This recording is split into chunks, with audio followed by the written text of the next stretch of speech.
इस मुद्दे पर विपक्ष हमलावर है। विपक्ष का आरोप है कि ये आयोग की गरिमा के साथ खिलवाड़ है। अगर अध्यक्ष के नाम से फर्जी लोग अफसरों को डरा धमका रहे हैं तो सरकार की नाकामी है। इसकी उच्च स्तरीय जांच हो और जो भी दोषी हो उसके खिलाफ कठोर कार्रवाई हो। देखिए, जो आयोग की परिकल्पना है, आयोग जो है वो अनुसूचित जाति वर्ग के उत्थान के लिए काम करता है, उनके लिए शोध करता है और उनके लिए योजना का अनुमोदन करके प्रदेश सरकार को भेजता है। अगर इतने गंभीर आयोग के अंदर अगर कोई ओएसडी के पद पर बैठा व्यक्ति अगर फर्जी तरीके से कोई कार्य कर रहा है तो ये तो बहुत ही मुझे लगता है कि ये तो अनुचित है। ये संवैधानिक प्रक्रिया के पद पे बैठा हुआ व्यक्ति है। ये जो अनुसूचित जाति आयोग का जो पद होता है वो संवैधानिक दायरे में आता है। उस आयोग के अंदर कोई गलत तरीके से प्रतिनियुक्ति लेके या फर्जी तरीके से जो भी वो व्यक्ति वहाँ बैठा है, तुरंत प्रदेश सरकार को, प्रमुख सचिव को, अनुसूचित जाति विभाग को तुरंत संज्ञान लेना चाहिए, क्योंकि वो इस प्रदेश के अनुसूचित जाति के वर्ग के उत्थान के लिए नीति निर्धारित करने वाला विभाग है। और इस तरह के विभाग के अंदर इस तरह की लापरवाही कतई बर्दाश्त नहीं की जाएगी मध्य प्रदेश में। पत्राचार का मतलब होता है कि सरकार तक अनुसूचित जाति वर्ग की समस्याओं को निवारण के लिए, उनकी समस्याओं को त्वरित निवारण के लिए उन बातों को सरकार तक प्रस्तुत करना। अगर उसके अंदर कोई उस व्यक्ति अगर वहाँ बैठा है तो आप सोचिए वो आदमी कितना काला पीला कर सकता है। उनके उस विभाग के जो एक बहुत बड़ा वर्ग मध्य प्रदेश सरकार के अनुसूचित जाति विभाग के अंदर अनुसूचित जाति वर्ग का एक बहुत बड़ा धड़ा है, वो भी बड़ा आशा से देख रहा है कि शायद सरकार का ये आयोग उनके उत्थान के लिए काम करेगा। अगर वहाँ इस तरह का कोई पत्राचार हो रहा है तो आप सोच लीजिए कि क्या नीतियाँ निर्धारित होंगी, क्या सरकार उस पर डिसीजन लेगी।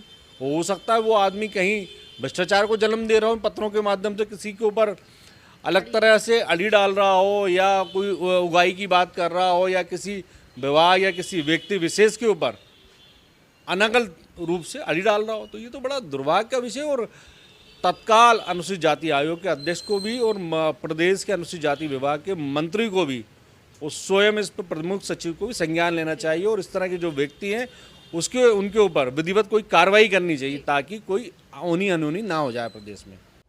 वहीं सत्ता पक्ष का कहना है कि जो भी फर्जी व्यक्ति है उस पर कड़ी कार्रवाई की जाएगी। आयोग एक संवैधानिक संस्था है, किसी को भी इसका दुरुपयोग करने की छूट नहीं दी जाएगी। दोषी जो भी हो उसे किसी भी सूरत में बख्शा नहीं जाएगा।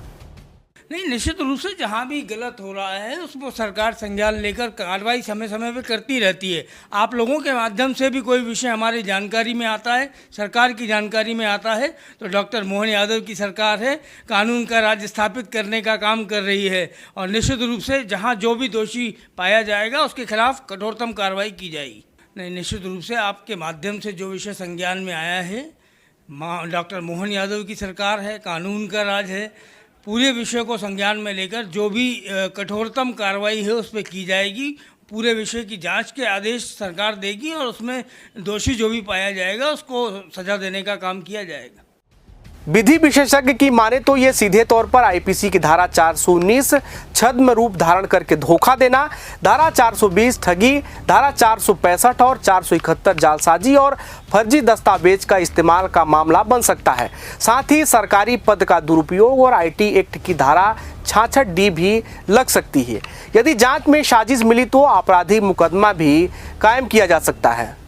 अनुसूचित आयोग में अगर कोई व्यक्ति फर्जी काम कर रहा है तो उसके खिलाफ 338 जो अभी भारतीय नागरिक न्याय संहिता की धारा है वो लगती है और 335(3) है जो कूट रचना की श्रेणी में आती है और ये गंभीर धारा है। उसके खिलाफ 7 साल से 10 साल तक की